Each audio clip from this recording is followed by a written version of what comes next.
Today, I'm going to be talking about my rather unconventional career path, which involves investment banking, fashion, and how both of those led me to full-time content creation. What's up everyone, my name is Ben, I'm a former JP Morgan investment banking analyst, and welcome to rareliquid, the best channel for tech investing. So let me first talk about the purpose of this video. My career and honestly my life has had a lot of twists and turns, and I never really thought I'd be a full-time content creator until my life kind of just unfolded the way that it did. I've been on the more traditional side of things where I pursued a job in investment banking, a stable career in finance, and over the past few years, I went the kind of non-traditional route where I've been working on entrepreneurial ventures over the past few years. And basically, I guess I'm hoping that this video is kind of a case study for some of you, whether you're trying to go the more traditional route or the non-traditional route.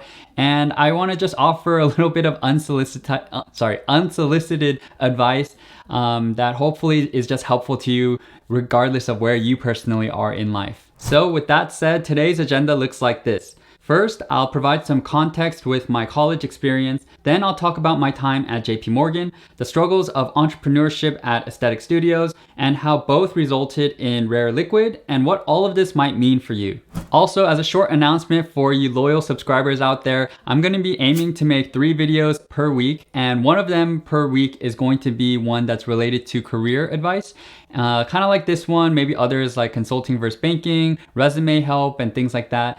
And the other 2 videos per week are going to be about tech investing, usually either about crypto or stocks. Also, if you'd like to win 10% of my May 2021 YouTube earnings, then check out a link in my description below, and I'll also add it in the first comment, where you can win 10% of my earnings through a giveaway that I'm doing on Instagram. All right, with that said, let me start off my career journey with my time back in college. I went to UC Berkeley from 2011 to 2015, and I majored in business administration and minored in creative writing. English has just been my favorite subject since the 9th grade, so that's why I minored in creative writing. And for business, it's always really just been my dream to become an entrepreneur ever since I was the age of 10.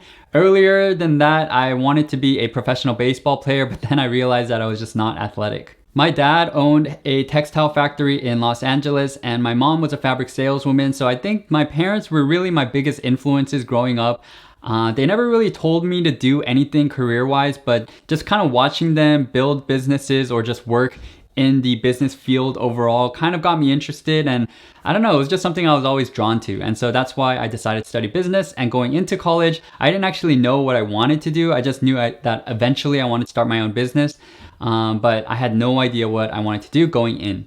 Okay, with that said, let me walk you through year by year each of the different set of experiences I had in college and how it ultimately led me to JP Morgan. During my freshman year, in my first semester, I joined a lot of different organizations. I took ballroom dance lessons, I took archery lessons, and I was in the Korean American Student Association, which all you really do is party, to be honest. And then my second semester, I joined a business organization called Alpha Kappa Psi, a professional business fraternity, and that's really where I created my core group of friends. And if I had to give one piece of advice to any new students, any college students who are kind of just starting off, or maybe you're in college, I think joining some kind of organization where you are surrounded by like-minded people, whether it's career-wise or hobby-wise, I think it's just super important, because a lot of the closest friends that I've made and keep in contact with to this day are from that business organization. And I also just gained so much professionally from it as well.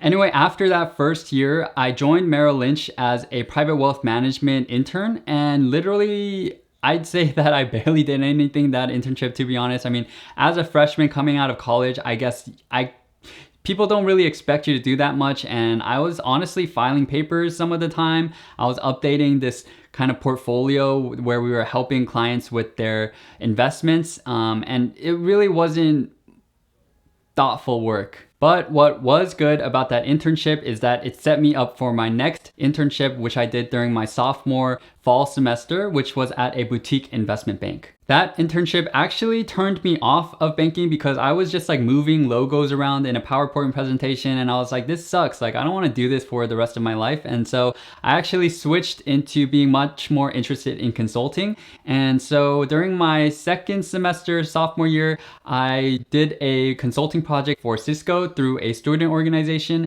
And that's how I kind of got more interested in management consulting. Then during the following summer, I remember I tried recruiting for a few internships, but they didn't really pan out. And so I decided to just do something completely different and traveled to Tanzania for 5 weeks. Mainly, I just volunteered and I just wanted to experience something completely different. I'd say that this was probably the first biggest risk that I took in my life, and it's kind of for two reasons. First of all, just most of my friends were doing summer internships in some kind of business related field, and so it was really against the grain in a sense for just my core group of friends and community to be traveling somewhere and not really doing a professional experience during that summer. The second was just for honestly like personal safety reasons. I was traveling completely alone and I didn't know anyone there except a contact at the hostel that I was staying at. I remember when I got off the plane, there were just like 50 taxi men coming at me saying like, hey, do you need a ride? Do you need a ride? And I just kind of just was like panicked, and I just went back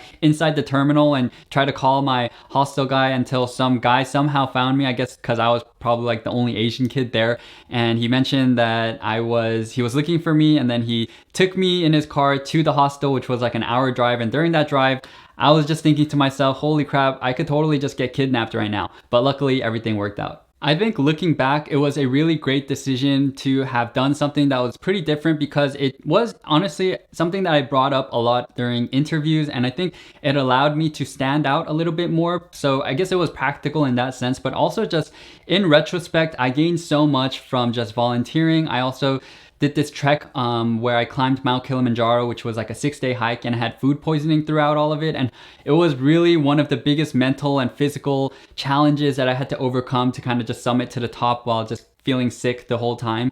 And so I think it kind of, I don't know, wired me in a way to just also realize that taking the non-conventional route is totally okay and a lot of times pays dividends in a really good way. And so that's something that, I always look back to very fondly, just that my experience in Tanzania. During my junior year, I did another semester-long consulting project with Andreessen Horowitz, which is a really great venture capital firm. And then I ended up doing a summer internship at Deloitte as a human capital management consultant.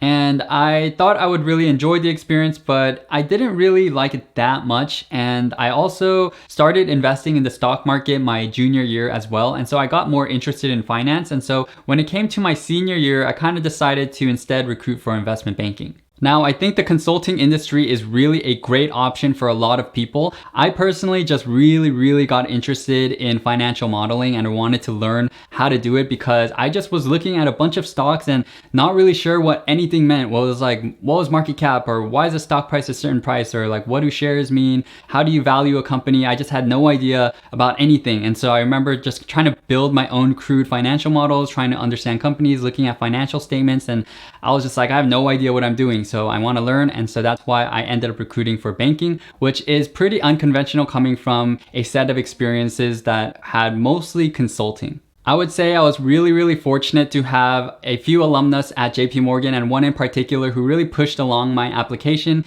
throughout the whole process and helped me. And also I credit a lot of the friends that I had in the business organization I mentioned. They really helped me in terms of my technical prep and behavioral prep and just letting me know what I should expect in interviews. And so that's why I kind of mentioned earlier on in the video that I think it's really important if you're a student still in college to join some kind of organization that will really help you pursue your interests, whether it's professional or if it's something more personal. Okay, next up, let me share a bit about my experience at JP Morgan. I do have a few videos about the topic, about the day in the life of an investment banker, why I left JP Morgan, and how I spent all the money I made from my analyst years. And so if you want to check those videos out, feel free to, and I'll also link to them in the description below. So in this section of the video, what I really just want to do is share 3 of the top things that I feel like I gained from my experience at the firm. The first is just how to research and understand companies, which I feel like I didn't really know how to do beforehand. First of all, you're given access to a ton of really great resources, whether it's research reports that normally cost thousands of dollars or equity research reports that normally most people don't even know about, and things like, going to bamsec.com for filings, using FactSet for financial databases, and just being exposed to all of the best practices in terms of what resources to use and how to most efficiently gather information about companies and put them all into a presentation, also build financial models to understand how to value a company. All of these things I'd say were just extremely important in terms of me being able to understand how to quickly and efficiently research companies. Another really unique aspect of investment banking is that as a newly minted undergraduate student, you're thrown into projects which involve CFOs, CEOs, high-level VPs, and managers. And so on a day-to-day basis, you're being exposed to transactions that really transform industries and companies, because things like M&A transactions or IPOs are really once-in-a-lifetime type of transactions for a lot of companies. So the really high-level, important managers and executives are involved, and you're being exposed to these kinds of people on a day-to-day basis. So in relation to that, the second thing I really gained from investment banking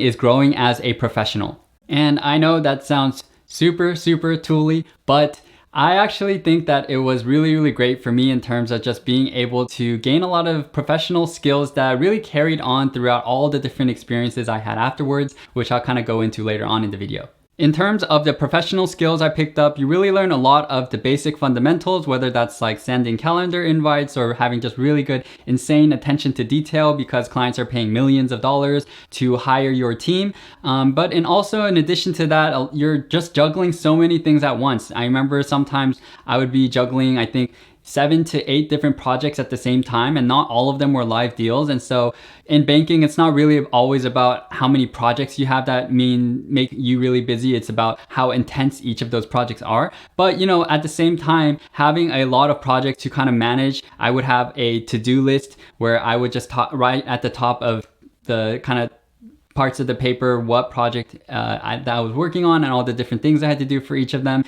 and when each of them were like a priority, I needed to kind of manage expectations with all the different teams that I was on. And so just encapsulating all of that, I feel like I just grew so much as a professional. The third thing I gained from banking is just a lot of personal growth, and that's mainly because you're being pushed to the limits kind of on a week-to-week basis where you're working 70 to 100 hours a week. And so just physically, emotionally, mentally, it's not easy all the time. And so it's really important to have a really solid group of friends.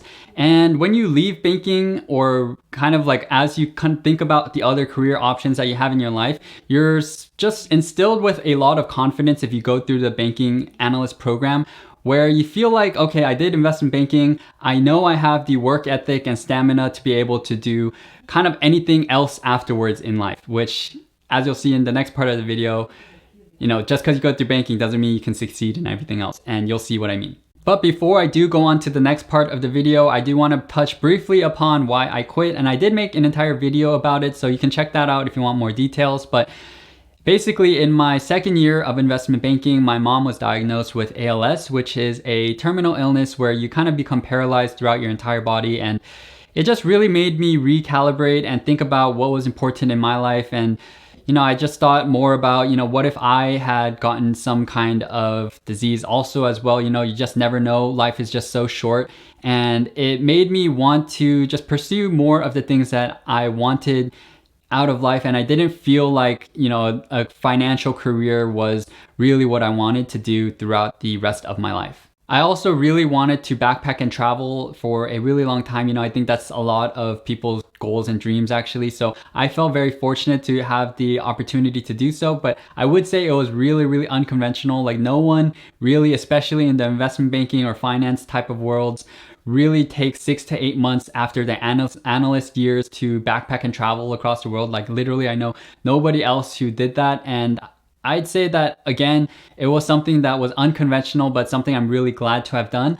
I went to South America, Southeast Asia, Australia, traveled for 6 to 8 months, had a really great time, did a lot of soul searching, and eventually it ended up with me kind of jumping into a new venture, which was called Aesthetic Studios, which is the next part of the video. Next up, let me share a bit about my entrepreneurial journey at Aesthetic Studios. while I was traveling, I was still trying to be a little bit productive by testing drop shipping, which is basically where you buy bulk products from China, for example, through Alibaba, and then send them over to an Amazon fulfillment center, and you just post listings on Amazon or your own e-commerce website, and Amazon does all the fulfillment and shipping for you when a customer orders. And so you basically have a very overhead light type of business, but it is a very saturated industry. And so eventually what it turned into was, I thought, why don't I just start my own company where I control the product in terms of how it's created and how it's shipped to customers and things like that. And it ended up being in this company called Aesthetic Studios. Basically, my idea for this company was to create the Nike for creatives. And what I mean by that is when you wear anything from Nike or just think about its brand,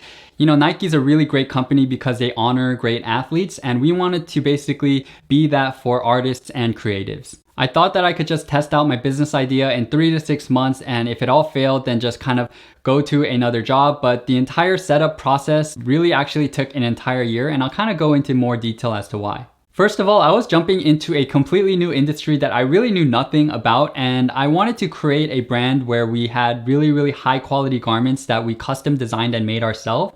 And so it wasn't as simple as just finding a company that could print really cheap quality shirts and just send those out to customers. I wanted to create something really, really high quality. So my initial first few months really involved just understanding what it takes to create a high quality garment. So a lot of my time was spent meeting with people in Los Angeles who worked in the fashion industry and asking them about, what are the different processes of how to create clothing, how to source fabrics and things like that ourselves in order to basically create really, really high quality garments. And it turns out that it's really, really hard to do that in Los Angeles when you're working with a really, really small scale. We luckily were able to find a manufacturer in Los Angeles, and so we did 2 rounds of samples with that person, and they ended up shipping us some products from China, but the samples ended up being really, really kind of poor quality. And so we kind of wasted the first 6 months with the supplier, basically leading nowhere. And so that took up a lot of time. And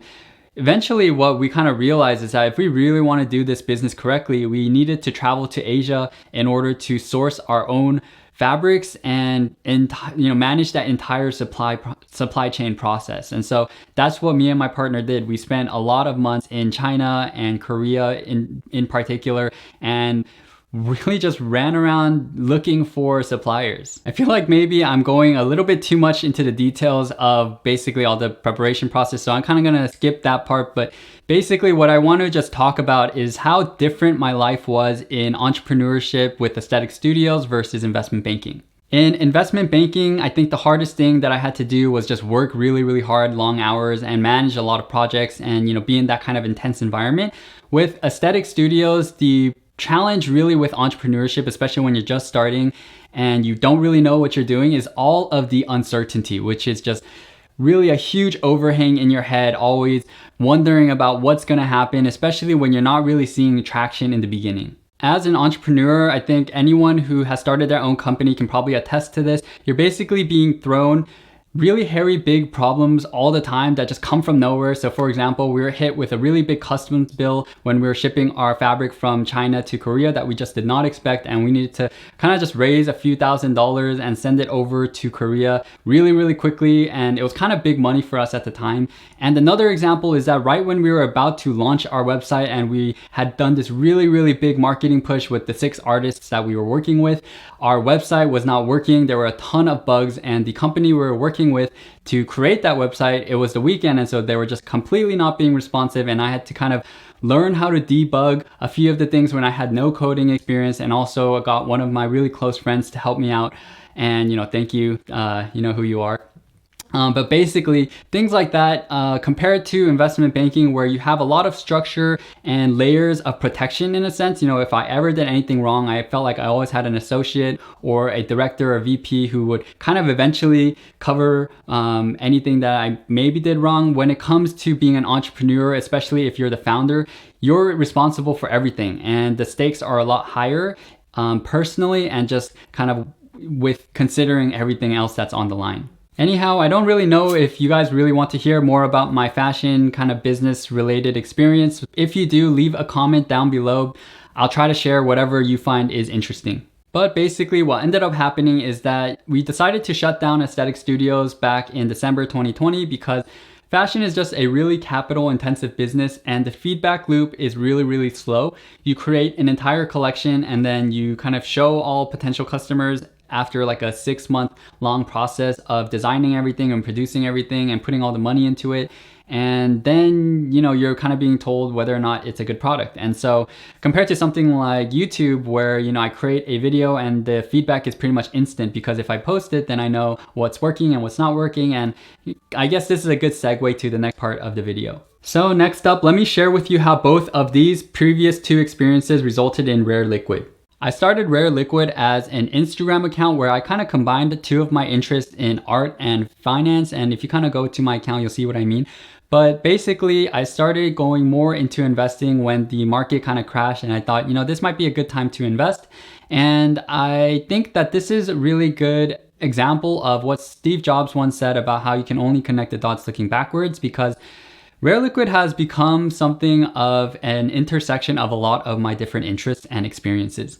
I decided to create a YouTube account in the finance space because I realized that there weren't that many YouTubers with kind of my level of experience, and there also was just a lot of misinformation that I felt was out there because, I'm not going to say that I'm an investment guru or master at it and, myself, because I'm always trying to improve every day.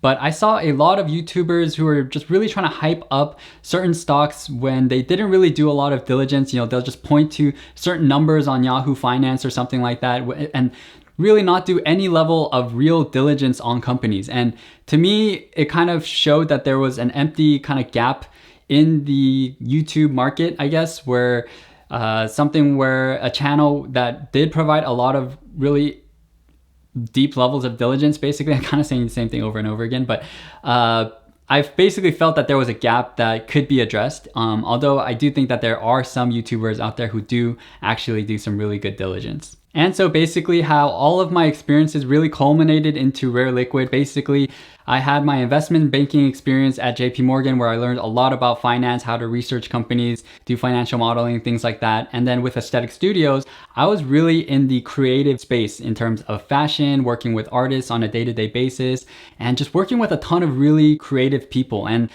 that kind of eventually ended up me wanting to be a creator myself. And so that is how Rare Liquid kind of is the baby that was born from investment banking and fashion, I guess, from just my personal career path so far. Okay, so let me end this video by just talking about what does this all mean for you? To be honest, I feel like I just rambled a lot in this video. Normally, I actually write really detailed scripts about the videos that I make, but for this one, I just had some bullet points and really was just speaking whatever that really came to mind. And so hopefully you guys found this video helpful. I don't know if there are certain topics you want me to discuss, leave them in the comments below. I still respond to every single comment. But I basically just kind of hope that going through my career path and all the decisions that I made, some that were more conventional, like my decision to go into investment banking, and some that were more unconventional, whether it's going to Tanzania or deciding to quit and work on a fashion startup, or now go full-time into content creation with Rare Liquid.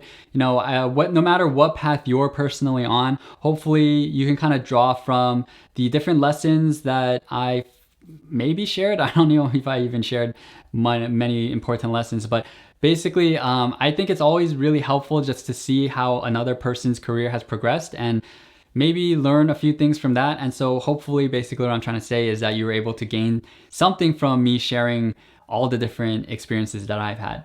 I also think the last thing I want to end on is to just really follow your gut and your instinct. I think that's something that a lot of people talk about, and I think a lot of people want to do it, but it's really, really hard to actually go through with following your gut, because I talk to a lot of friends who are working in really great fields, and when I talk to them, I can just tell that they're not really happy with what they're doing on a day-to-day basis. And I think that most of what you do in life is work, right? So I think it's really important to eventually get to a certain type of work that you feel like really brings you a certain amount of joy or purpose in life. I think I feel very fortunate to, I feel like have found it with Rare Liquid, but I think, it's also really tough when you have a family, and so you're not able to just take the certain risks that you are when you're young. And, I think there's something to be said also about having a job and being able to pursue other things in life that you really enjoy because you have that kind of stable job in whatever industry you might be in. So, there's arguments to everything. This is really just my personal opinion, and obviously I'm biased because of the path that I went on. But yeah, basically, I think what's still really, really important at the end of the day is to follow your gut, your instinct. If it's telling you to do something, eventually you're not going to be able to turn that kind of voice in your head off, or eventually it'll turn into regret if you don't listen to it. So that's the last thing I want to end on. And, as always, thank you so much for watching. Hope to catch you in the next video, and let me know if you want me to talk about anything else. Thanks so much, and peace out.